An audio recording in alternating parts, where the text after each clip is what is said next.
Hello students, मैं हूं Adarsh Tiwari and welcome to Step Up Academy. तो जिस वीडियो का आप लोगों को बेसब्री से इंतजार था वो मैं लेकर आ चुका हूं। क्लास 12th मैथमेटिक्स के लिए आर.डी. शर्मा और आर.एस. अग्रवाल के जो इंपॉर्टेंट क्वेश्चंस हैं उनको सॉल्व करने की सीरीज हमने यहां पर शुरू कर दी है। आप जानते हो कि आर.एस. अग्रवाल और आर.डी. शर्मा के जो इंपॉर्टेंट क्वेश्चंस होते हैं वही भैया एग्जाम में आते हैं, उस पैटर्न के क्वेश्चंस आते हैं। और एनसीईआरटी हमने पूरी सॉल्व कर ली है, एक भी क्वेश्चन नहीं छोड़ा है। मिसलेनियस एक्सरसाइज हो या कोई सी भी एक्सरसाइज हो, सारे कॉन्सेप्ट्स भी किए हैं, सारे एक एक क्वेश्चंस भी किए हैं। तो इससे पहले अगर आप वो देखना चाहो तो देख सकते हो। और अब आते हैं हम किस पर, तो यहां पर maths relation and function chapter number 1 important questions from R D. Sharma and R S. Agarwal. बहुत ही शानदार बुक्स हैं और आपको ये बताऊं कि ये दोनों ही बुक्स जो होती हैं इनमें लगभग एक समान ही क्वेश्चंस होते हैं। हम यहां पर हर एक क्वेश्चन सॉल्व नहीं करेंगे, लेकिन हाँ जो इंपॉर्टेंट क्वेश्चंस हैं और जो सारे टाइप के क्वेश्चंस को कवर कर लें उन सभी क्वेश्चंस का यहां पर मैं आपको सॉल्यूशन प्रोवाइड करूंगा। फिर भी अगर आपको ऐसा लगता है कि यार कोई और क्वेश्चन ऐसा था जिसके लिए मुझे आपको सॉल्यूशन देना चाहिए था और यहां पर नहीं है, तो आप कमेंट सेक्शन पर जरूर उस क्वेश्चन को लिख देना, मैं वहां पर ही आपको सॉल्व कर दूंगा। या फिर अगर मुझे लगता है कि इसके लिए वीडियो बनाना चाहिए तो मैं वीडियो बना दूंगा। तो बात समझ रहे हो ना? अगर हमारे पास से आप पढ़ रहे हो तो एनसीईआरटी पूरी सॉल्व कर चुके हो, आरडी और आरएस के इंपॉर्टेंट क्वेश्चंस आप कर रहे हो, और इसके बाद हम क्या लेकर आने वाले, तो एमसीक्यूज, असर्शन, रीजन और केस बेस्ड क्वेश्चंस। मतलब आपके बोर्ड्स की फुल प्रूफ तैयारी करवा रहे हैं, वो भी फ्री ऑफ कॉस्ट। बाकियों की तरह नहीं कि पहले तो उन्हें चिल्लाया कि फ्री पढ़ाएंगे पूरा और फिर पेड़ में आ गए। ऐसा नहीं करते हम, कई होते हैं ऐसे। हमने भी बोला है कि ये बोर्ड की ये वाला सेशन हम पूरा फ्री ऑफ कॉस्ट करवाएंगे, वो करवा रहे हैं। ठीक है, चलो अब क्या यहां पर क्वेश्चंस डायरेक्टली हम यहां पर हमला करने वाले हैं। क्यों करने वाले हैं? क्योंकि आपको पता है कि कॉन्सेप्ट सारे हमने आपको बता दिए हैं। बट चिंता करने की बात नहीं, अगर ये पहला वीडियो जो आप देख रहे हो तो भी मैं यहां पर आपको सारे क्वेश्चंस में सारी चीजें अच्छे समझाते हुए चलूंगा, ताकि आपको कोई भी कॉन्सेप्ट में कोई भी दिक्कत ना आए। अगर आपने नहीं भी पढ़ा है तो भी आपको काफी कुछ समझ में आ जाएगा। लेकिन फिर भी मैं रिकमेंड करूंगा कि इसके बाद ही, इस वीडियो के बाद, आप पूरा का पूरा जो हमारी प्लेलिस्ट है उसको जाकर चेक कीजिएगा और सारे क्वेश्चंस अच्छे से सॉल्व कीजिएगा, सारे कॉन्सेप्ट्स अच्छे से समझिएगा। ठीक है, तो यहां पर पहले हम रिलेशंस के क्वेश्चंस करेंगे एंड देन फिर नेक्स्ट वीडियो में हम फंक्शंस के सारे क्वेश्चंस करेंगे। आपको पता है कि रिलेशन क्या होता है? रिलेशन भैया कार्टेशियन प्रोडक्ट जो होता है दो सेट्स का, उनका सबसेट होता है। ठीक है, और आपके पास जो रिड्यूस सिलेबस हो चुका है अब, उसमें सिर्फ और सिर्फ किस टाइप के क्वेश्चंस आने के सबसे ज्यादा चांसेस हैं, तो जो टाइप्स ऑफ रिलेशन होते हैं ना, रिफ्लेक्सिव, सिमेट्रिक और ट्रांजिटिव, तो उन्हीं को प्रूव करने के क्वेश्चन सबसे ज्यादा आ सकते हैं। भैया प्रूव करो कौन सा रिफ्लेक्सिव है, प्रूव करो कौन सा सिमेट्रिक है, प्रूव करो कौन सा ट्रांजिटिव है। तो उन सारे क्वेश्चंस को मैं यहां पर लेकर आ रहा हूं आपके लिए। ठीक है, तो क्या बोला सबसे पहले क्वेश्चन में, तो यहां पर बोल रहा है prove that the relation R on Z defined by a comma B belongs to R. ठीक है, यहां पर ये बोल रहा है कि एक ordered pair a comma b है जो कि आर रिलेशन में आ रहा है, और ये डिफाइंड कैसे है? ये डिफाइंड है इस वे में that a minus b is divisible by 5। मतलब ये जो भी ऑर्डर्ड पेयर आ रहा है ए कॉमा बी, मान लो एक आ रहा होगा 6, एक आ रहा होगा 6, एक आ रहा होगा 1, तो आपने बोला 6 माइनस 1, तो 6 माइनस 1 5 होता है, ये 5 से डिविजिबल है, हाँ है, तो ये ऑर्डर्ड पेयर उसमें आ रहा होगा। तो ऐसे ही जितने भी ऑर्डर्ड पेयर्स हैं, जैसे आपने बोला 18,3, 18 माइनस 3 क्या हो जाएगा 15, 15 5 से डिविजिबल है, हाँ, तो ये भी क्या है यहां पर आ रहा होगा। तो आपने यहां पर बोला कि भाई a माइनस बी जो है वो डिविजिबल है 5 से, और यही ऑर्डर्ड पेयर जो है a कॉमा बी इस रिलेशन में आ रहे हैं। अब ये जो ऑर्डर्ड पेयर ये इनफाइनाइट बन सकते हैं। क्यों? क्योंकि ये जो सेट है वो इंटीजर्स पर है। z का मतलब क्या होता है? इंटीजर्स। जहां पर z लिखा हो समझ जाना इंटीजर, w लिखा हो होल नंबर, n लिखा हो नेचुरल नंबर, r लिखा हो रियल नंबर्स। तो ऐसे ही सेट्स आपको मिलते हैं। आपको ये देखना होता है भैया कि यहां पर जो भी डोमेन और को डोमेन है वो आपका इंटीजर्स है, तो यहां पर जो भी वैल्यूज आएंगी वो इंटीजर्स के बाहर की वैल्यूज नहीं हो सकती। क्लियर हो रही बात? चलो, तो अब हमें सबसे पहले देखना है कि क्या ये रिलेशन इक्विवेलेंस है। तो सबसे पहला क्वेश्चन तो ये उठता है भैया इक्विवेलेंस रिलेशन होता क्या है? क्या होता है? याद है कि नहीं याद है? बिल्कुल सही सोच रहे हो आप। इक्विवेलेंस रिलेशन क्या होता है? एक ऐसा रिलेशन जो कि रिफ्लेक्सिव, सिमेट्रिक और ट्रांजिटिव तीनों ही होता है। अगर कोई रिलेशन रिफ्लेक्सिव, सिमेट्रिक, ट्रांजिटिव तीनों है तो उसको हम बोलते हैं इक्विवेलेंस रिलेशन। और किसी भी रिलेशन को अगर इक्विवेलेंस प्रूव करना है तो सबसे पहले आपको रिफ्लेक्सिव प्रूव करना पड़ेगा। अब रिफ्लेक्सिव क्या होता है? ठीक है, सबसे पहले तो मैं इक्विवेलेंस का बोलूं भाई, पहला क्वेश्चन है तो मैं लिख ही देता हूं, ये कौन सा होता है? जो कि सब कुछ हो, सब कुछ मतलब रिफ्लेक्सिव भी हो, प्लस सिमेट्रिक भी हो, प्लस ट्रांजिटिव भी हो, सारा कुछ हो जिस रिलेशन में, उसको हम बोलते हैं इक्विवेलेंस रिलेशन। अब रिफ्लेक्सिव रिलेशन क्या होता है? तो रिफ्लेक्सिव होता है भाई एक ऐसा रिलेशन जहां पर every element is associated to itself. ठीक है, मतलब कि A comma A belongs to R for all, यहां डायरेक्टली लिख दो, मतलब कि जितने भी यहां पर Z में नंबर्स एलिमेंट्स आ रहे हैं, इस सेट में जितने भी आ रहे हैं भाई, वो सब के सब सारे जो सेट्स, जो सारे जो एलिमेंट्स हैं, वो खुद से रिलेटेड, खुद से एसोसिएटेड होने चाहिए। मतलब कि A कॉमा A यहां पर आना चाहिए। A कॉमा A मतलब कि अगर 1 आ रहा है इंटीजर में, 1 तो है ना इंटीजर, तो 1 कॉमा 1 यहां पर आना चाहिए, 2 कॉमा 2 आना चाहिए, 3 कॉमा 3 आना चाहिए। यानी ये रिलेशन ऐसा होना चाहिए कि सारे ऑर्डर्ड पेयर जो हैं, जहां पर 1 खुद से रिलेट हो पा रहा है, 2 खुद से रिलेट हो पा रहा है, क्या ये पॉसिबल है इस रिलेशन के अकॉर्डिंग? अगर ऐसा पॉसिबल है तो वो कहलाएगा आपका रिफ्लेक्सिव रिलेशन, और अगर ऐसा पॉसिबल नहीं है तो वो रिफ्लेक्सिव नहीं कहलाएगा।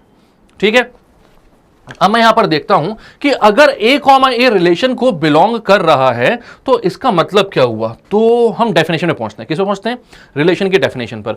यहां पर बोला है अगर ordered pair A comma B relation को बिलोंग कर रहा है, इसका मतलब होता है A में से जब B को माइनस करोगे तो जो भी नंबर आएगा उसको 5 से डिविजिबल होना चाहिए, यह मतलब होता है। तो अगर यहां पर अपन को देखा जाए, A कॉमा A बोल रहे हो ना आप, यहां पर पहला नंबर A था, दूसरा नंबर B था, तो A माइनस B किया था। यहां पर पहला नंबर A है और दूसरा नंबर क्या है? वो भी A है। तो क्या करोगे? A माइनस A करेंगे। तो यहां पर A minus A is divisible by 5, ऐसा आना चाहिए। अगर इसको क्या होना है? रिफ्लेक्सिव होना है। मतलब क्या किसी चीज को हम खुद से घटाएंगे तो क्या ऐसा नंबर मिलेगा खुद से सब्ट्रैक्ट करने पर जो कि 5 से डिविजिबल होगा? तो आप बोलोगे क्या बात करते हो यार सर, जब भी किसी नंबर को खुद से सब्ट्रैक्ट करोगे तो 0 मिलेगा, और 0 क्या 5 से डिविजिबल होता है? हाँ होता है, बोल दोगे आप, है ना।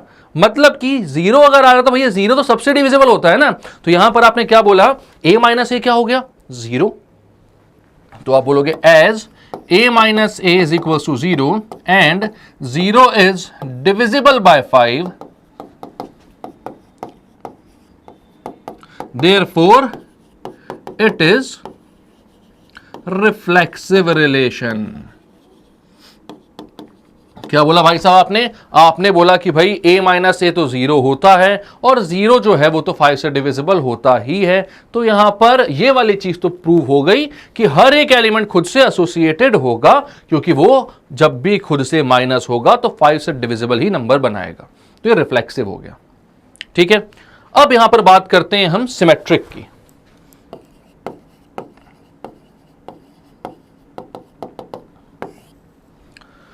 तो यहां पर जब सिमेट्रिक की बात कर रहा हूं मैं, तो मैं बोलता हूं लेट A कॉमा B आता है R में।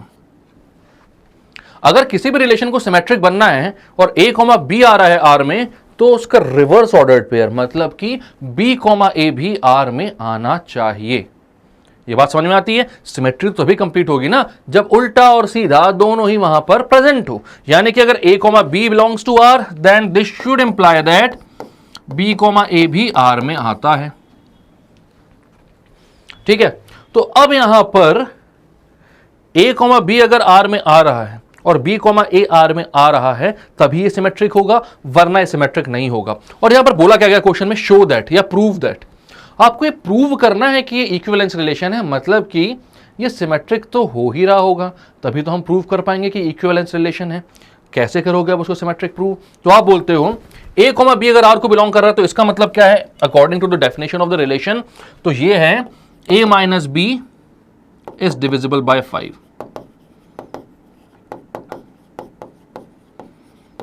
अगर आप बोलते हो A माइनस B 5 से डिविजिबल है, मतलब A माइनस B जो है वो 5 इंटू एन के बराबर है। अबे 5 इंटू एन कहां से आ गया सर?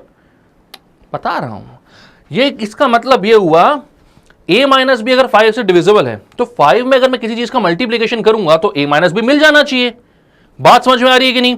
तो आप जैसे आपको मैं बोलता हूं कि 15 जो है 5 से डिविजिबल है, तो आप 5 इंटू 3 करोगे, आप 5 इंटू 3 करोगे तो 15 आएगा ना। मतलब 5 में जब किसी चीज का आपने मल्टीप्लीकेशन किया तो 15 आ गया।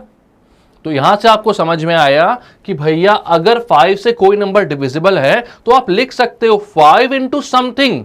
अब वो डिविजिबल है तो यहां पर क्या आएगा मुझे पता नहीं, बट कुछ तो आएगा, कुछ तो मल्टीप्लाई करूंगा 5 में तो वो नंबर आ जाएगा। तो मैं यहां पर बोलता हूं 5 में जब n मल्टीप्लाई करूंगा तब a माइनस बी आ जाएगा, because according to the definition अगर a कॉमा बी जो है वो r में आ रहा है तो a माइनस बी जो है वो 5 से डिविजिबल होगा। और अगर कोई भी नंबर 5 से डिविजिबल है तो उसको 5 इंटू समथिंग के फॉर्म में मैं लिख सकता हूं। ठीक है, तो a माइनस बी को आपने क्या लिख दिया 5n। अब हमें देखना है कि क्या b कॉमा ए आर को बिलोंग करता है। तो यहां पर b कॉमा ए को देखने आते हैं। b कॉमा ए अगर r को बिलोंग करता है देन भैया यहां पर b माइनस ए जो है वो डिविजिबल होना चाहिए 5 से।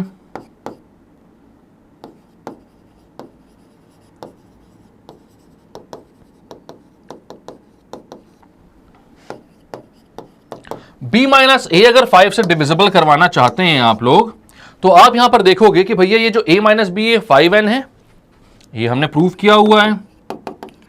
तो मैं यहां पर b और a किस जो साइन है उसको चेंज कर देता हूं, मतलब -1 से मल्टीप्लाई कर देता हूं। ठीक है, यहां पर -1 से मल्टीप्लाई करूंगा तो यहां पर भी करूंगा। भाई इक्वालिटी है, मेंटेन करनी पड़ेगी, दोनों साइड सेम चीज करनी पड़ेगी। तो हो जाएगा -a plus b is equal to -5n, या फिर b minus a is equal to 5 into -n। Integers की बात हो रही है, नेगेटिव नंबर्स भी चलेंगे यहां पर, कोई दिक्कत की बात नहीं है। तो 5 में अगर मैं माइनस ऑफ n मल्टीप्लाई करूंगा तो मुझे b माइनस ए मिल जाएगा। और इस माइनस n को मैं बोल देता हूं लेट ये -n भैया m के बराबर है तो वो भी कांस्टेंट, कोई भी नंबर दे सकता हूं मैं। नेगेटिव है तो क्या हुआ, कांस्टेंट तो है ना बेचारा, तो उसको मैंने कोई भी एक नंबर दे दिया।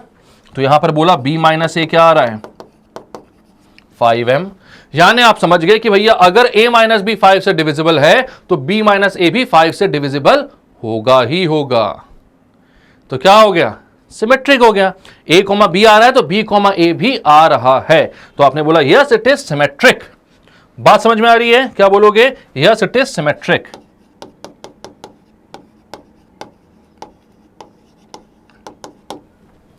बिकॉज a माइनस बी भी 5 से डिविजिबल है और उसका रिवर्स ऑर्डर्ड पेयर भी 5 से डिविजिबल आ गया।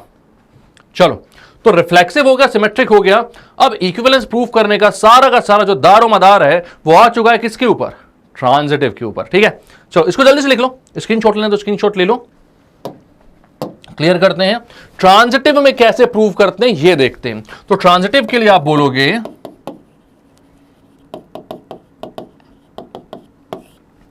अगर कोई ordered pair a comma B आ रहा है रिलेशन r में और कोई ordered pair b comma C आ रहा है रिलेशन r में, देन यहां पर देखो a कॉमा b पर खत्म हो रहा है, b कॉमा सी b से स्टार्ट हो रहा है। तो यहां पर खत्म होने वाले एलिमेंट से अगर कोई एलिमेंट स्टार्ट हो रहा है कोई ऑर्डर्ड पेयर, तो फिर आपको देखना पड़ता है कि भैया इसका पहला और इसका आखिरी जो है वो किसी ऑर्डर्ड पेयर में आ रहे हैं या फिर नहीं आ रहे हैं। मतलब a कॉमा सी जो है वो r को बिलोंग कर रहा है या फिर नहीं। ठीक है, ये करेगा तो ट्रांजिटिव होगा, अगर नहीं कर रहा है तो ट्रांजिटिव नहीं होगा। तो भाई यहां पर आप बोलते हो कि अगर मैंने बोला a minus b is divisible by 5, तो मैं लिख सकता हूं a minus b is equal to 5n। ठीक है, दोनों अगर डिविजिबल है तो 5 इंटू समथिंग लिख दिया, इसको मैंने बोला इक्वेशन 1। सिमिलरली अगर b कॉमा सी आर को बिलोंग कर रहा है, if b comma c R को बिलोंग कर रहा है तो आप बोलोगे b minus C is equal to 5m। 5 में किसी चीज का मल्टीप्लीकेशन करूंगा मैं तो b माइनस सी आ जाएगा, इसको इक्वेशन 2 बोल दो। अब इक्वेशन 1 और इक्वेशन 2 को क्या करो, ऐड कर दो। एडिंग इक्वेशन 1 एंड 2, तो ये क्या हो जाएगा, a minus B plus B minus C, B से B cancel, 5n plus 5m, तो यहां पर हो जाएगा a minus C is equal to 5, common निकालो, अंदर आएगा n प्लस m। अब ये n प्लस m भी क्या है भाई, n और m दोनों कांस्टेंट थे, तो दोनों ऐड होकर भी क्या बनाएंगे, एक कांस्टेंट। तो उसको मैं ले लेता हूं k, यानी 5 में कोई k मल्टीप्लीकेशन कर रहा हूं मैं, तो a माइनस सी आ जा रहा है, यानी कि a कॉमा सी जो है वो भी बिलोंग करेगा r को, बिकॉज a माइनस सी जो है वो 5 से डिविजिबल है। तो आपने ये प्रूव कर दिया कि अगर a कॉमा बी आ रहा है और b कॉमा सी आ रहा है तो a कॉमा सी भी r में आएगा ही आएगा। बात क्लियर है? तो आपने बोला therefore it is transitive and as r is क्या क्या यार, reflexive, symmetric and transitive. r is reflexive, symmetric and transitive,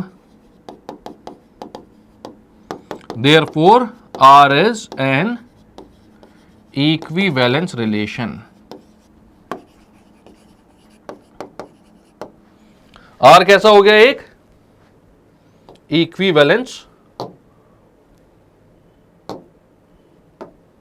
relation. बात समझ में आई, कोई दिक्कत? तो भैया ऐसे ही आपको सारे क्वेश्चन सॉल्व करने हैं रिलेशन चैप्टर के, ठीक है। ये पहला वाला आपके लिए मैंने कर दिया है और अब आपके लिए करते हैं दूसरा वाला क्वेश्चन सॉल्व। तो नेक्स्ट क्वेश्चन क्या बोल रहा है, let z be the set of integers, तो z जो सेट ऑफ इंटीजर्स है, show that the relation r is equal to a comma b belongs to integers, a comma b integer को belong कर रहा है, and a plus b is even. a plus b क्या है, एक even है। तो यहां पर ये बोल रहा है कि भैया इज एन इक्विवेल सॉरी कई बार क्या होता है, इतनी एनर्जी से आप लोगों को पढ़ाते रहो और गला ही साथ देना बंद कर देता है। तो क्या हुआ, ये एक इक्विवेलेंस रिलेशन, ये आपको बताना है। क्लियर है? चलो, तो जैसे कि आपने से पहले रिफ्लेक्सिव, सिमेट्रिक और ट्रांजिटिव प्रूव किया है, वैसे यहां पर भी प्रूव करना है कि रिफ्लेक्सिव है कि सिमेट्रिक है कि ट्रांजिटिव है या नहीं है। अगर है तो इक्विवेलेंस है, नहीं है तो नहीं है इक्विवेलेंस। लेकिन प्रूव दैट बोला है, प्रूव दैट बोला, हाँ शो दैट बोला है, तो शो दैट बोला है तो इक्विवेलेंस होगा ही होगा, ठीक है। चलो, तो a plus b is even, सबसे पहले रिफ्लेक्सिव में आते हैं अपन।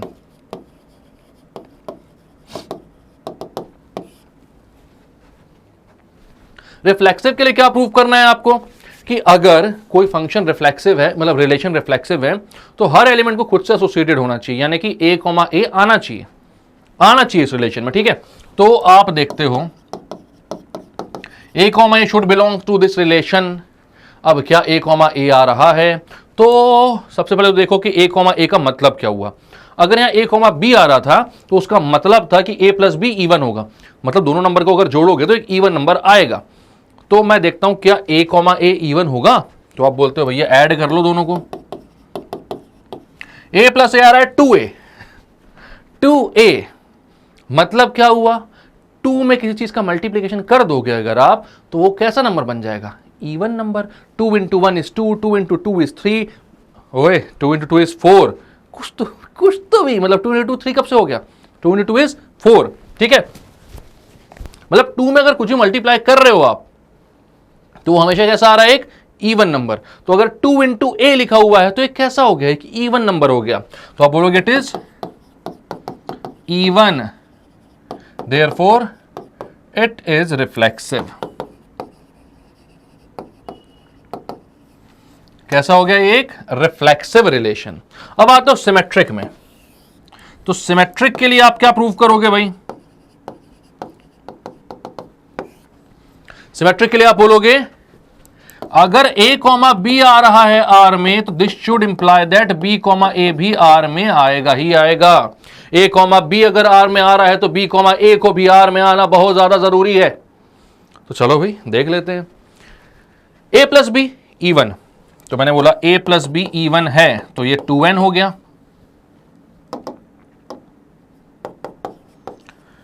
इवन है ना, तो 2 का मल्टीप्लीकेशन हो गया तो इवन नंबर आते हैं, तो 2n बोल दिया। तो क्या b प्लस ए भी 2n होगा? तो आप बोलोगे हाँ भैया, b प्लस ए भी तो 2n ही होगा। a प्लस बी बोलो या b प्लस ए बोलो, एडिशन इज कम्यूटेटिव। 8वीं या 7वीं, कौन सी क्लास में पढ़ा था? किसी क्लास में तो पढ़ा था, ये जो प्रॉपर्टीज होती हैं, ठीक है, 8th या 7th में। तो b प्लस ए भी 2n होगा, तो आपने बोला भैया b plus A is also even.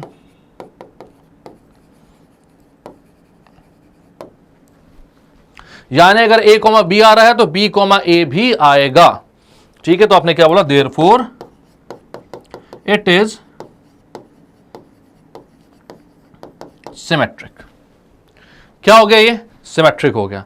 तो रिफ्लेक्सिव हो गया, सिमेट्रिक हो गया, वापस से पूरा दारोमदार किस पर आ गया? ट्रांजिटिव पर। तो देखते हैं ट्रांजिटिव है कि नहीं। क्या बोलते हो आप लोग, ट्रांजिटिव होगा कि नहीं होगा? क्या बोलती पब्लिक? होगा ऑब्वियसली, प्रूव दैट बोला है तो होगा ही, इसमें क्या सोचने वाली बात है। तो ट्रांजिटिव रिलेशन के लिए आपको पता है कि अगर a कॉमा बी आ रहा है r में एंड b कॉमा सी आ रहा है r में, तो a कॉमा सी को भी आना चाहिए। This should imply that a comma c belongs to r। कोई दिक्कत?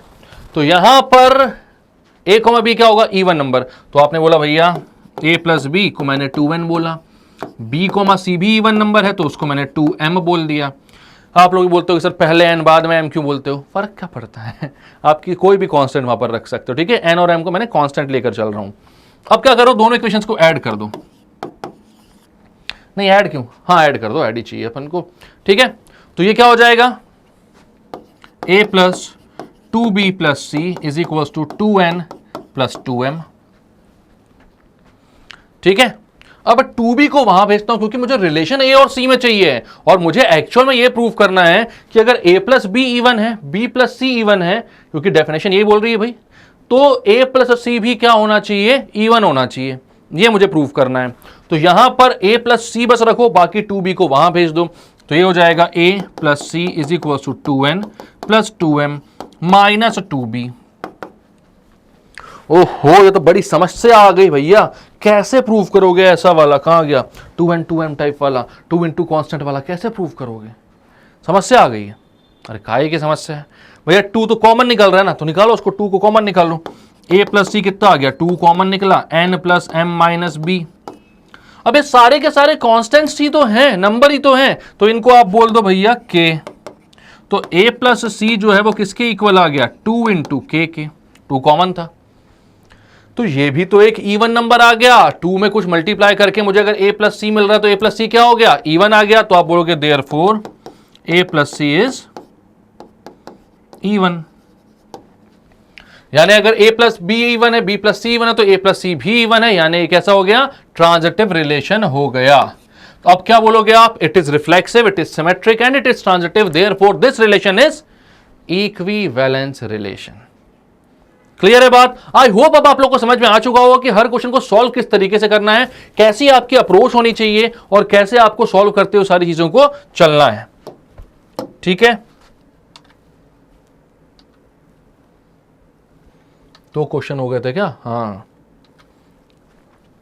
अब ये जो क्वेश्चन है भैया, आप देखो अच्छे से, क्वेश्चन है, ठीक है। लोग मुझे बोलते सर आप क्वेश्चन क्वेश्चन बोलते हो, क्वेश्चन तो होता नहीं। बट एक बात बताना, सच में मतलब कसम खा के बताना, आप लोग क्या बोलते हो? क्वेश्चन बोलता है कोई भी? भारत में तो क्वेश्चन ही बोलते हैं, बचपन से सिखाए भी गए। हमारे तो मैडम भी क्वेश्चन बोलती थी, सर भी क्वेश्चन बोलते थे। आप लोग खुद बताओ, क्वेश्चन बोलते हो कि क्वेश्चन बोलते हो? अगर आप बोलोगे कि क्वेश्चन बोलते हैं तो मैं फिर क्वेश्चन ही बोलूंगा हर जगह, चाहे मेरे को अमेरिका में खड़ा कर दो। और आप बोलोगे क्वेश्चन बोलते हैं तो फिर मैं क्वेश्चन बोलना चालू करूंगा। बताओ कमेंट सेक्शन में, मेरे साइड वाले लोग जो होंगे वो जीत जाएंगे, याद रखना। तो कमेंट सेक्शन में उस हिसाब से बात करना। चलो, यहां पर बोला m is said to be related to n if m and n are integers and m minus n is divisible by 13। ठीक है, मतलब m जो है वो n से रिलेटेड है, ऐसा भी लिख सकते हो ना, याद रखना। यहाँ पे ordered pair m comma n बन रहा है और इसका मतलब होता है m minus n is divisible bye 13।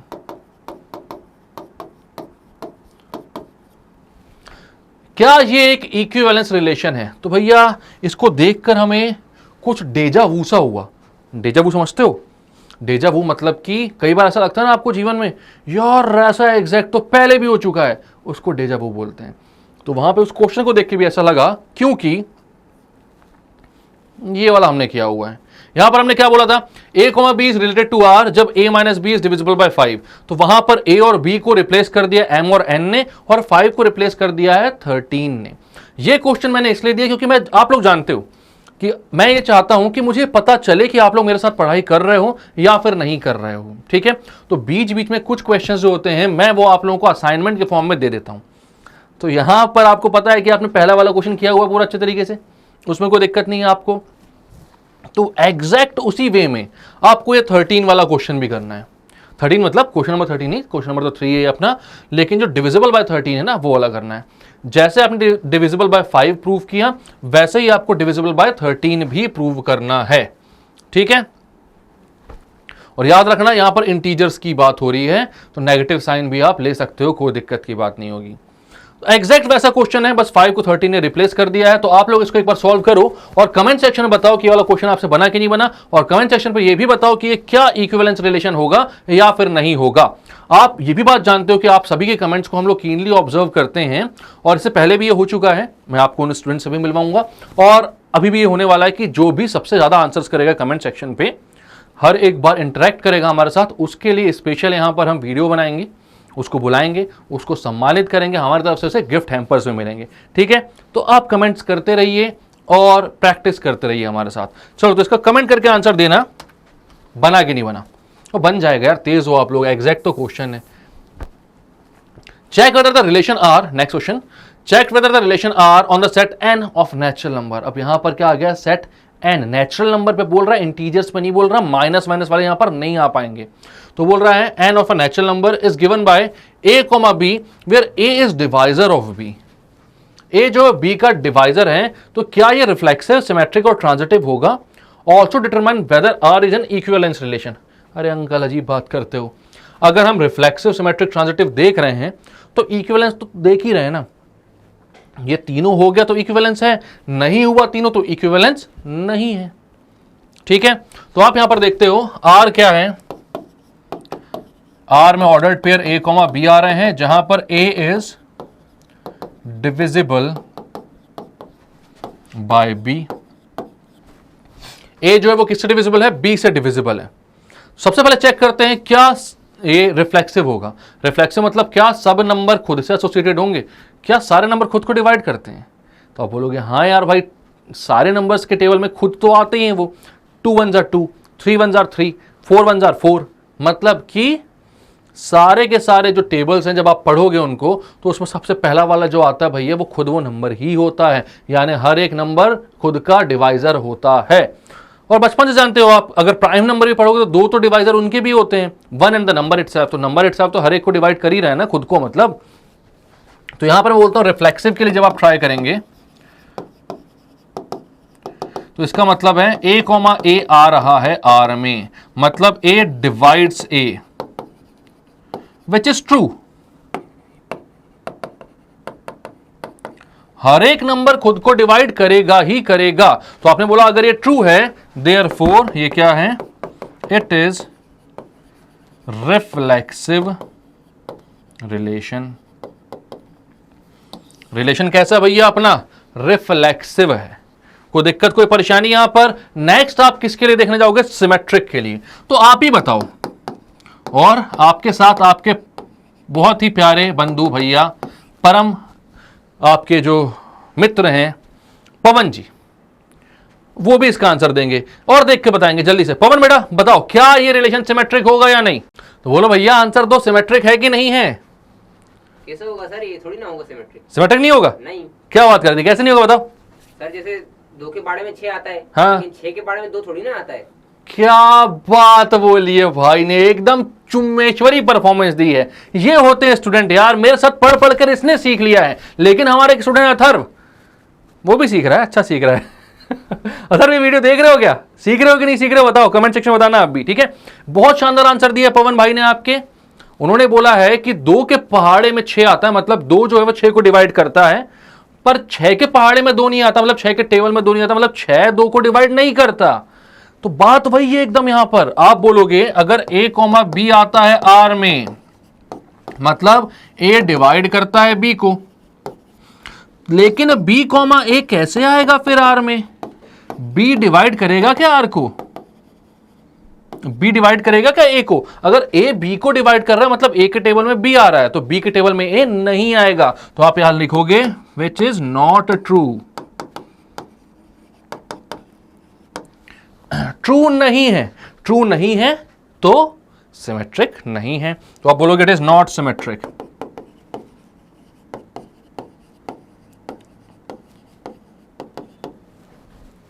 बात समझ में आई? चलो अथर्व जी, इससे पहले का जो हमने क्वेश्चन किया हुआ उसका आंसर मुझे चाहिए, ठीक है? और देखो आप लोग ये देख रहे होंगे कि अथर्व लगातार कमेंट कर रहे, तो उनका नाम भी मुझे याद आ गया है, तो गिफ्ट हैम्पर तो मिलेगा भाई को अगर उसने ऐसे ही आंसर्स दिए सारे तो। बट अगर आपने नहीं दिए तो फिर आप चूक जाओगे इस गिफ्ट हैम्पर से। बात समझ रहे हो ना? चलो तो भैया आंसर देते रहो सब। It is not symmetric. अब आप क्या बोलोगे कि रिफ्लेक्सिव है कि नहीं? सॉरी, रिफ्लेक्सिव देख लिया आपने। अब आप क्या बोलोगे? ट्रांजिटिव है कि नहीं? ठीक है, ट्रांजिटिव में ध्यान दो।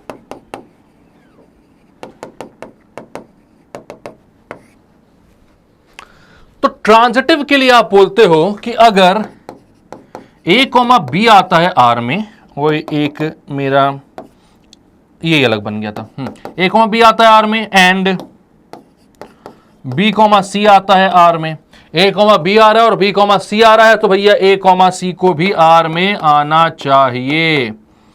ए comma C should belong to R. तो अब इसको चेक करते हैं, ठीक है? यहां पर मैं लिख रहा हूं, रिफ्लेक्सिव मिटा रहा हूं, आप लोग देख लेना इसको। तो भाई यहां पर इसको चेक करते हैं अपन, ए कॉमा सी बिलोंग करता है आर को कि नहीं। तो आपने बोला ए कॉमा बी बिलोंग करता है आर को, मतलब A divides B. A divides B मतलब आप लिख सकते हो A into something is equals to B.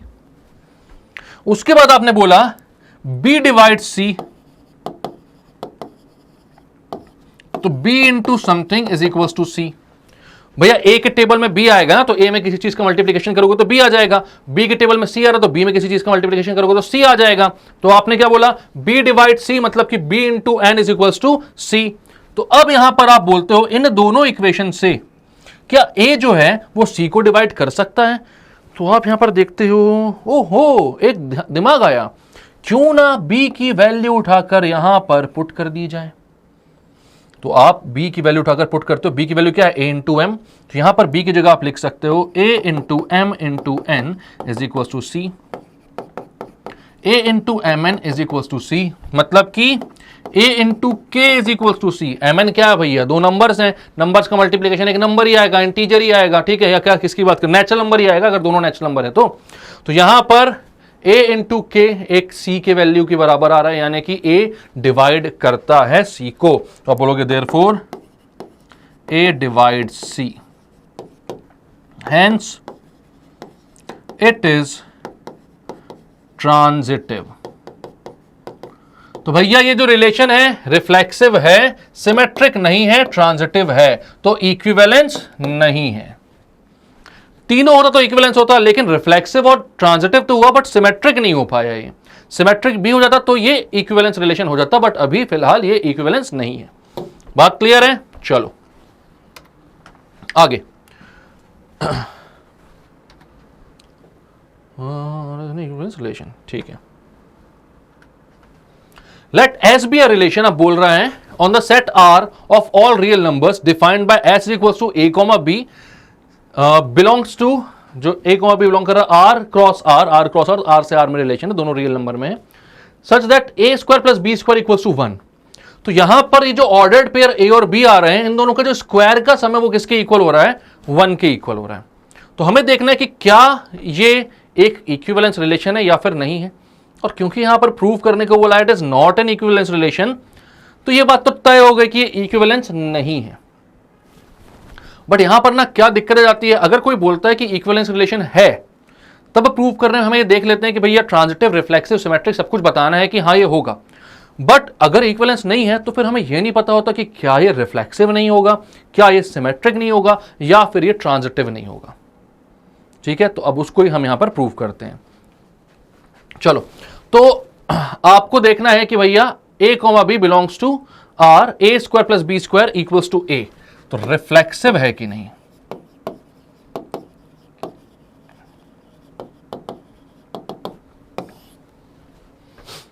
अब a, b दोनों r को बिलोंग कर रहे हैं। a should be related to itself, मतलब हर एलिमेंट जो है, every element must be related to itself, मतलब a should belong to r, यानी a square plus a square कितना होना चाहिए 1, बट ये 2a स्क्वायर के इक्वल हो रहा है, यानी कि जो 2 में मल्टीप्लीकेशन करने के बाद a की वैल्यू कुछ भी आ सकती है। a की वैल्यू कुछ भी पुट करोगे, 2a स्क्वायर कुछ भी हो सकता है, हर बार 1 आएगा क्या? नहीं है जरूरी भाई। जैसे मान लो मैं बोलता हूं भैया a और a रियल नंबर्स की बात कर रहे हैं ना, रियल नंबर्स क्या हो सकते हैं, a को 2 ले लो तो 2, 2 की बात करता हूं तो 2 स्क्वायर प्लस 2 स्क्वायर, ये तो भैया 8 हो जाएगा, which is not equal to 1। ये तो 1 नहीं हुआ। अगर 1 नहीं हुआ तो भैया हर एलिमेंट तो खुद से एसोसिएटेड नहीं हो पाएगा, हर एलिमेंट खुद से एसोसिएटेड नहीं हो पाएगा। तो यहां पर आप बोलोगे it is not reflexive. Reflexive तो नहीं है भैया, रिफ्लेक्सिव नहीं है। क्या ये ट्रांजिटिव है? सॉरी, सिमेट्रिक देखोगे अभी पहले तो। क्या ये सिमेट्रिक है? सिमेट्रिक के लिए आप बोलते हो, क्या बोलते हो बोलो जरा। अगर a, b बिलोंग करेगा r को, तो b, a को r को बिलोंग करना चाहिए। मतलब अगर a, b r को बिलोंग कर रहा है और a square plus b square 1 के इक्वल आ रहा है, ठीक है, तो इसका रिवर्स ऑर्डर्ड पेयर मतलब b square plus a square भी 1 के इक्वल होना चाहिए।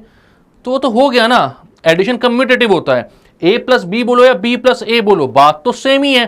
तो आप बोलोगे हाँ भैया b square plus a square 1 के इक्वल है, यानी कि b, a r को बिलोंग करता है, देयरफॉर इट इज सिमेट्रिक। अब मैं बात करता हूं रिफ्लेक्सिव, सॉरी ट्रांजिटिव की।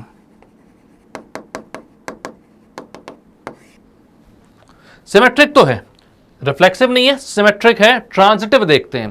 ट्रांजिटिव में फॉर एन एग्जांपल मैं बोलता हूं भैया a, b आ रहा है, चलो, एंड b, c भी आ रहा है r में, तो a, c को भी r को आना चाहिए। तो मैं एक ऑर्डर्ड पेयर लेता हूं, मैं बोलता हूं 1/2, √3/2। आप देखोगे 1/2, √3/2, 1/2 का स्क्वायर प्लस √3/2 का स्क्वायर, तो कितना हो जाएगा? 1 का स्क्वायर 1, 2 का स्क्वायर 4 प्लस √3 का स्क्वायर 3, 2 का स्क्वायर 4, यानी कि हो गया 1 + 3/4, यानी कि 4 से 4 कैंसिल, ये आ जाएगा 1 + 3 करके 4 से कैंसिल करना। तो आप देख रहे हो कि 1, √3/2 तो आ ही रहा है r में, दिख रहा है साफ साफ, दोनों के स्क्वायर को ऐड किया तो 1 आ रहा है। यही हमको दिखाना है भाई, रिलेशन में यही बोला है, दोनों नंबर के स्क्वायर को ऐड करोगे तो 1 आना चाहिए। अब क्योंकि हम जानते हैं सिमेट्रिक तो है ये भाई, एडिशन √3/2 को पहले रखो या 1/2 को पहले रखो फर्क नहीं पड़ता। तो √3/2, 1/2 भी r में आ रहा होगा, ऑब्वियस सी बात है, ठीक है, सिमेट्रिक है ये। बट यहां से कहानी पलट जाती है। क्यों? √3/2 पे खत्म हो रहा है, ये √3/2 पे चालू हो रहा है, मतलब a, b, c वाली बात हो गई है। एक जहां पर खत्म हो रहा है वहां से चालू हो रहा है, यानी कि इसका पहला और इसके आखिरी को भी रिलेटेड होना चाहिए। मतलब कि पहला क्या है, 1/2, 1/2 दोनों को बिलोंग करना चाहिए r को। ये कर रहा है कि नहीं? 1/2, 1/2 r को बिलोंग कर रहा है कि नहीं? ये दोनों तो करेंगे भाई, हमने ऐड करके देखा। 1/2, 1/2 को देखो, 1/2 का स्क्वायर प्लस 1/2 का स्क्वायर, ये हो जाएगा 1/4 प्लस 1/4, 2/4, यानी कि 1/2 which is not equal to 1। तो ये क्या बोलोगे आप? Therefore 1/2, 1/2 does not belongs to r। अब इस रिलेशन में ये नहीं आ रहा, तो आपने बोला भैया ये ट्रांजिटिव नहीं हो सकता, क्योंकि अगर ये दोनों आ रहे हैं तो 1/2, 1/2 को भी आना चाहिए, तभी ट्रांजिटिव होगा। तो आप बोलोगे therefore it is not transitive. तो बात समझ में आई आपको? आपसे पूछा गया था कि क्या रिफ्लेक्सिव है, तो आपने बोला नहीं है। क्या सिमेट्रिक है, तो आपने बोला हां है। क्या ट्रांजिटिव है, तो आपने बोला नहीं है। क्लियर है? चलो अगले प्रश्न से अपन यहां पर देखते हैं, और बहुत बढ़िया क्वेश्चन है भाई, ये कॉम्प्लेक्स नंबर को रिलेट करने वाला क्वेश्चन है, अच्छा है। ठीक है, कई सारी जगह आप देखोगे ना यहां पर सॉल्यूशन ढंग से बताते नहीं है लोग, बच के निकल जाते हैं इस क्वेश्चन से, इसलिए मैंने लिया यहां पर पूरा सॉल्व करेंगे अपन लोग, बिल्कुल टेंशन मत करना, टेंशन मत लेना। कॉम्प्लेक्स नंबर नहीं भी आता होगा ना तो भी आपको बन जाएगा, अपन यहां पर वो कॉन्जुगेट वाला भी कुछ नहीं लगाएंगे, आराम से करेंगे solve. Let's C be the set of all complex numbers, C जो है वो सेट है सारे कॉम्प्लेक्स नंबर का, C not be the set of all non zero complex number, C not non zero का है। Let relation R on C not, मतलब कि जो भी यहां पर एलिमेंट्स रिलेटेड हैं Z1 और Z2 दोनों नॉन जीरो कॉम्प्लेक्स नंबर को बिलोंग करते हैं, जीरो नहीं है। ठीक है, Z1 रिलेटेड टू Z2 हमें यह देता है कि भैया Z1 minus Z2 upon Z1 plus Z2 real होगा, मतलब इसमें कोई भी इमेजिनरी पार्ट नहीं आएगा। ठीक है, तो ये हमें देता है Z1 minus Z2 upon Z1 plus Z2 क्या है, रियल है। तो हमें बताना है क्या ये इक्विवेलेंस रिलेशन है, नहीं, यहां पर प्रूव ही करना है कि इक्विवेलेंस रिलेशन है। चलो ये और अच्छा हो गया भैया, प्रूव करना है इक्विवेलेंस रिलेशन है, मतलब कि सब कुछ होगा। चलो तो सबसे पहले रिफ्लेक्सिव के लिए हम ट्राई करते हैं, every element must be associated to itself, मतलब कि Z1 should be related to Z1। आपने बोला ठीक है भैया, तो यहां पर Z2 की जगह भी क्या रख दो, Z1 रख दो, Z1 minus Z1 upon Z1 plus Z1, मतलब कि 0 अपॉन 2,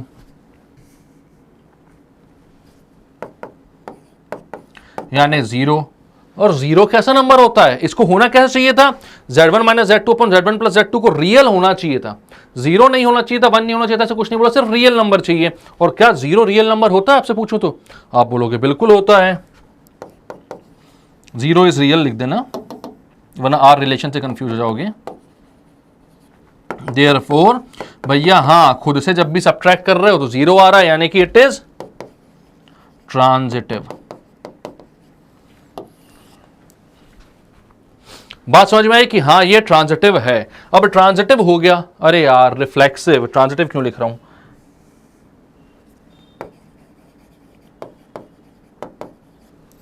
ठीक है, हो जाती गलती। चलो अब आते हैं सिमेट्रिक पे। क्या ये सिमेट्रिक है, पहली बार में सोच के बोलो सिमेट्रिक होगा कि नहीं होगा, क्या लगता है, अरे प्रूव करने को बोला है, सिमेट्रिक भी हो ही रहा होगा तभी इक्विवेलेंस बनेगा वो, क्या यार बोलना चाहिए ना।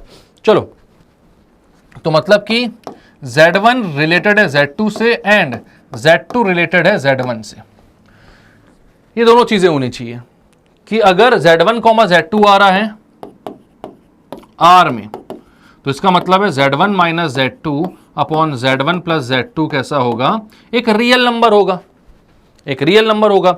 उस रियल नंबर को मैं क्या बोल दूं, कोई भी रियल नंबर A बोल दूं, तो मैं बोल देता हूं भैया इज इक्वल्स टू A, जहां पर where A is any real number। अब एक बात बताओ, अगर यहां से मैं Z2 माइनस Z1 कर दूं, मतलब माइनस मल्टीप्लाई कर दूं दोनों side, Z2 minus Z1 upon Z1 plus Z2 equals to minus A। अब एक रियल नंबर A था, उसको मैं नेगेटिव भी कर दूं तो वो तो रियल ही रहेगा ना, इमेजिनरी थोड़ी हो रहा है। तो आप बोलोगे here minus A is also real. तो भैया अगर रियल ही रह रहा है यानी कि हाँ सिमेट्रिक रिलेशन हो जाएगा, क्योंकि Z1 minus Z2 upon Z1 plus Z2 भी रियल है और Z2 minus Z1 upon Z1 plus Z2 भी रियल है, यानी Z1 Z2 और Z2 Z1 दोनों आ रहे हैं। आप लिखोगे therefore Z2 Z1 belongs to R, therefore it is symmetric. कैसा रिलेशन हो गया, सिमेट्रिक हो गया। अब बचा क्या है, एकमात्र अपना ट्रांजिटिव रिलेशन, और ट्रांजिटिव ही सबसे ज्यादा यहां पर प्रूव करने में दिक्कत आपको आने वाली है। बात समझ में आ रही है कि नहीं आ रही है, चलो तो भैया इसका स्क्रीनशॉट लो जल्दी सबसे पहले। अब मैं इसको करूंगा क्लियर, स्क्रीनशॉट लिया करो या फिर पॉज करके लिख लिया करो, लिख लिया करोगे तो फिर बेटर रहता है ना, ठीक है, आपको क्या बन भी जाएगा, प्रैक्टिस चलती रहती है। ट्रांजिटिव के लिए क्या करें, ट्रांजिटिव के लिए आप आते हो, मतलब कि अगर Z1 Z2 आ रहा है and Z2 Z1 Z2 Z3 आ रहा है, तो this should imply that Z1 Z3 भी आएगा R पे। मतलब 3 रेशोज बनेंगे यहां पर आपके पास। पहला तो Z1 minus Z2 upon Z1 plus Z2, अगर ये रियल है तो उसको मैंने A बोल दिया। दूसरा बनेगा Z2 Z3 आ रहा है ना, तो दूसरा क्या बनेगा Z2 minus Z3 upon Z2 plus Z3, इसको मैंने क्या बोल दिया, B बोल दिया। कोई दिक्कत है? इसको मैंने A बोला है, इसको मैंने B बोला है। अब यहां से मैं क्या करता हूं, सबसे पहले A और B की वैल्यूज थोड़ा सा निकालने की कोशिश करता हूं, ठीक है। इसको इक्वेशन 1, इसको इक्वेशन 2 बोल दिया मैंने। इसको क्रॉस मल्टीप्लाई करें तो हो जाएगा Z1 minus Z2 is equal to Z1A plus Z2A। ठीक है, Z1 वालों को एक तरफ और Z2 वालों को एक तरफ करता हूं, ठीक है। Z1 वालों को एक तरफ करूंगा तो हो जाएगा Z1 minus Z1A is equal to Z2A plus Z2। मैं सब कुछ क्या करता हूं, A के टर्म्स में निकालने की कोशिश कर रहा हूं, Z1 और Z2 की वैल्यूज जो भी होंगी, ठीक है। तो यहां से Z1 कॉमन लेता हूं, ये हो जाएगा 1 माइनस A। यहां से Z2 कॉमन लेता हूं, ये हो जाएगा A प्लस 1। A प्लस 1 बोलो या 1 प्लस A बोलो, बात एक ही है, ठीक है। Z1 अपॉन Z2 निकालता हूं मैं, तो मैं क्या करता हूं, Z2 को यहां नीचे लेकर आता हूं, तो Z1 अपॉन Z2 कितना हो जाएगा, तो वो हो जाएगा 1 plus A upon 1 minus A। A plus 1 को 1 प्लस A इसलिए बोल दे क्योंकि यहां पर 1 माइनस A था ना, बोलने में अच्छा लग रहा है, 1 प्लस A 1 माइनस A, ठीक है। मैथ्स में बहुत सारी चीजें ऐसी लिखी जाती हैं। Z1 बाय Z2 की वैल्यू आई है 1 plus A upon 1 minus A। अब ऐसे ही यहां पर अगर Z2 बाय Z3 की वैल्यू निकालूंगा तो आप खुद सोचो वो क्या आएगी। हमने यहां पर Z1 minus Z2 upon Z1 plus Z2 को A पुट किया था, तो वहां से कहां पहुंच गए, वहां से हम पहुंच गए Z1 by Z2 is equal to 1 plus A upon 1 minus A। कुछ यहां पर रॉकेट साइंस नहीं लगाया मैंने, बस मैंने क्रॉस मल्टीप्लाई किया है, Z1 वालों को एक तरफ किया, Z2 वालों को एक तरफ किया, जो कॉमन निकल रहा था निकाला, मतलब Z1 और Z2, एंड उनका रेशियो ले लिया। Z2 को यहां भेजा तो Z1 अपॉन Z2 की value 1 plus A upon 1 minus A आई। अब सिमिलरली अगर मैंने Z2 minus Z3 upon Z2 plus Z3 को B बोला है, तो इसकी वैल्यू क्या हो जाएगी भाई, जब यहां पर A था तो 1 plus A upon 1 minus A थी, यहां पर आप बोलोगे Z2 अपॉन Z3, सिमिलरली लिख देना ना, चलो मैं पहले लिख देता हूं वरना आप लोग बोलोगे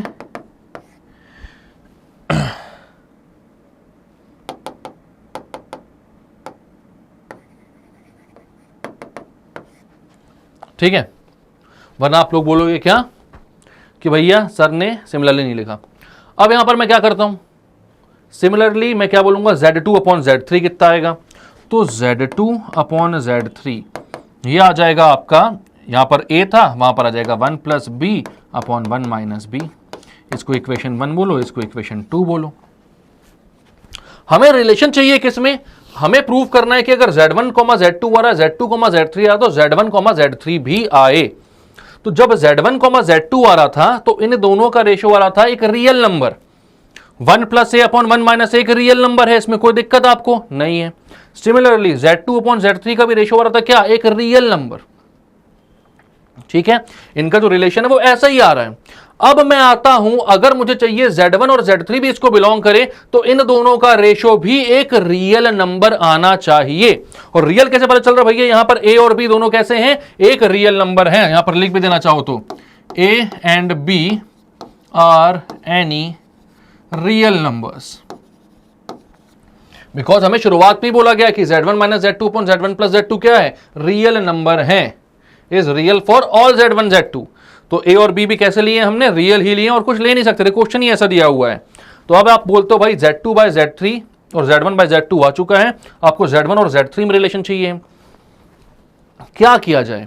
आप थोड़ा सा पिछले वाले क्वेश्चन से अपना दिमाग लगाओ। कभी कभी हम ऐड करते हैं तो B वाला कैंसिल आउट हो जाता है, कभी डिवाइड करते हैं तो B वाला कैंसिल आउट हो जाता है, और A और C में रिलेशन मिल जाता है, मतलब फर्स्ट और थर्ड में।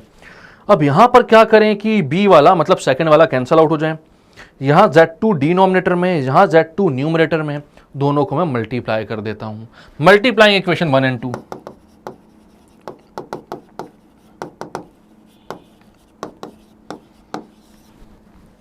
1 एंड 2 को मल्टीप्लाई करूंगा तो क्या आएगा भाई इधर पर Z1 by Z2 into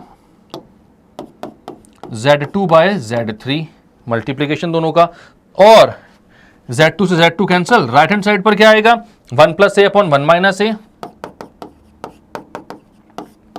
1 plus B upon 1 minus B. ये आ गया Z1 बाय Z3 की वैल्यू कितनी आ गई 1 plus A 1 plus B upon 1 minus A 1 minus b. अब आप बताओ अगर a और b रियल नंबर्स हैं तो 1 plus A 1 plus B 1 minus A 1 minus B ये क्या कभी इमेजिनरी हो सकते हैं?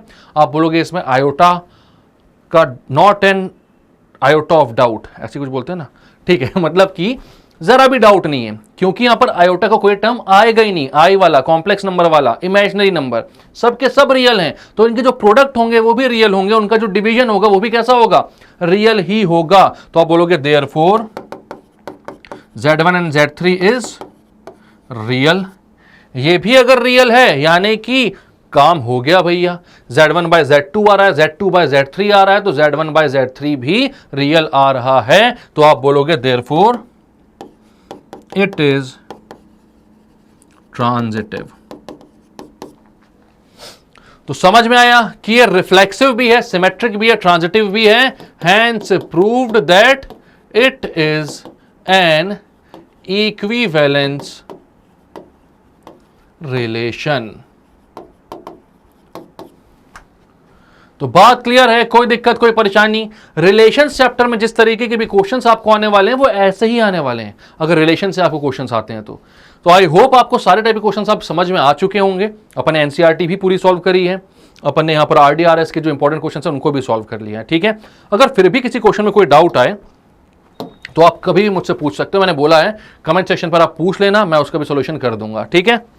चलो, तो इसी के साथ, इस क्वेश्चन के साथ इस वीडियो को हम करते हैं खत्म। अगर अच्छा लगा ये वीडियो तो इसको लाइक कीजिए, सब्सक्राइब कीजिए एंड शेयर कीजिए अपने सारे फ्रेंड्स एंड रिलेटिव्स के साथ। शुरुआत से लेकर लास्ट तक इस वीडियो में जुड़े रहने के लिए आपका मेरे और स्टेप अप एकेडमी की तरफ से थैंक यू सो मच, ठीक है। ऐसे ही जुड़े रहिए हमारे साथ, बहुत ही अच्छे अच्छे वैल्यूएबल वीडियोस हम आप लोगों के लिए बनाते हैं, और हमारे लिए जो आपकी तरफ से आप कर सकते हैं वो यही है कि स्प्रेड कीजिए इस वीडियो को, जितना ज़्यादा शेयर करेंगे, जितना लाइक बनेगा, उतना ही ज़्यादा हमें मोटिवेशन मिलती रहेगी। सब्सक्राइब करते रहिए, ठीक है। मिलेंगे नेक्स्ट वीडियो में, जहां पर मैं आपके लिए फंक्शंस के क्वेश्चंस लेके आऊंगा from important questions of RD and RS, ठीक है।